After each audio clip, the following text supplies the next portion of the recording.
रोल्पादेखि अचानक त्यो +2 मा मन पराएको केटी भेट भयो अनि सेकेन्ड इयर थर्ड इयर जाने बेलासम्म एकदम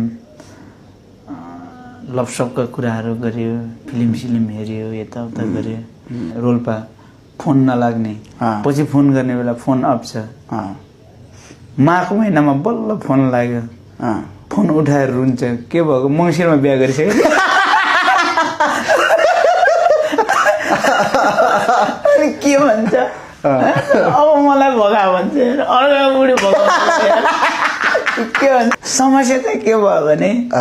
उहाँ मेरो गाउँमा फोन नलाग्ने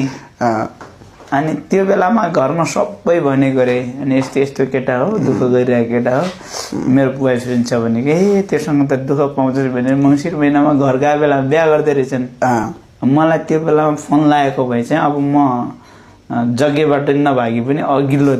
रात चाहिँ म ताप कस्छु भेट्नु पर्यो भन्ने हो मेरो फोनै लाग्दैन भागौँ कहाँ भागौँ घरमा त्यस्तो